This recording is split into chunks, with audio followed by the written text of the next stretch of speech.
халықтар әкесінің өмірі оңайлықпен басталған жоқ. Мүмкін бұл жағдай Джозеф Виссарионовичтің қиын мінезіне із қалдырған шығар. Оның әлі де қызу жақтастары бар, бірақ Сталинді жек көретіндердің де бұған дәлелді себептері бар. Ұзақ уақыт бойы халықтардың атасы Иосиф Сталин 1879 жылы 21 желтоқсанда дүниеге келген деп есептелді. Алайда, шын мәнінде, кішкентай Сосо Джугашвили 1878 жылы 18 желтоқсанда дүниеге келген, және сол жылы 29 желтоқсанда шомылдыру рәсімінен өткен.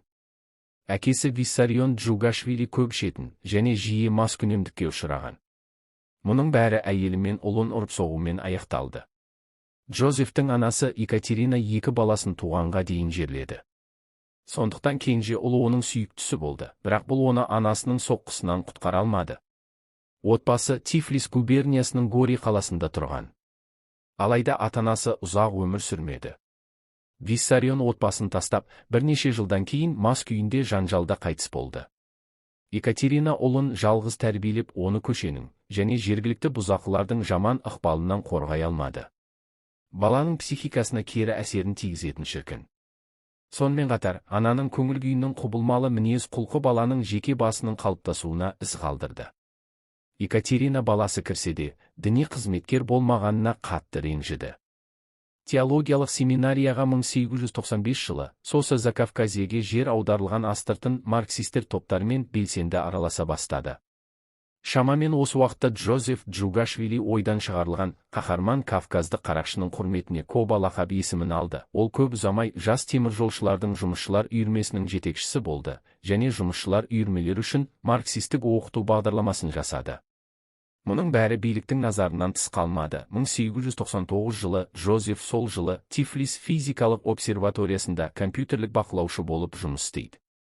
1900 жылы сәуірде жұмысшылардың бірінші мамыры ұйымдастырылды. Онда Джугашвили 5 жылдан кейін Ленинмен кездесті. Бұл тағдырға айналды.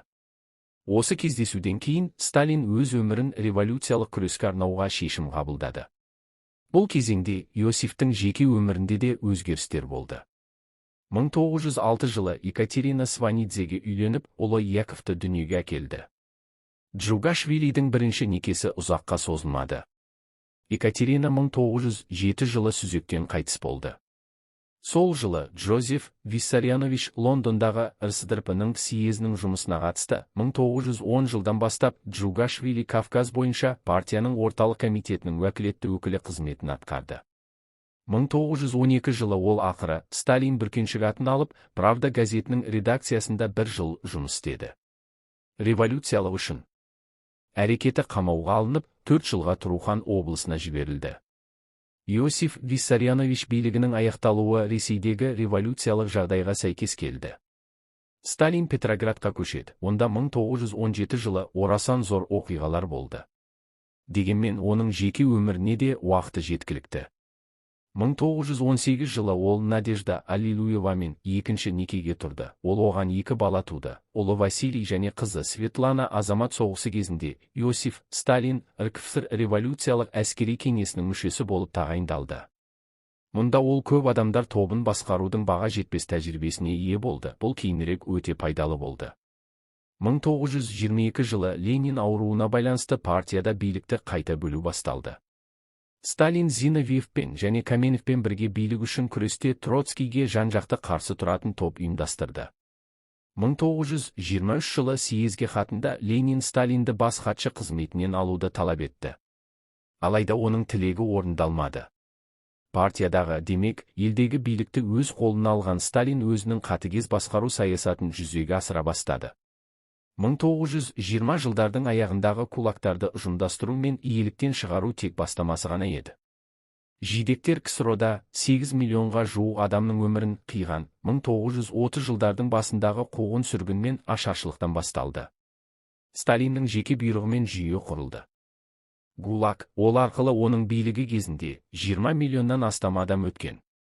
1937-1939 жылдардағы жаппай қуғын сүргін кезеңі туралы бәрі біледі. 1941 жылы Гитлердің шабуылына дейін Иосиф Сталин неміс агрессиясының мүмкіндігіне сенбеді.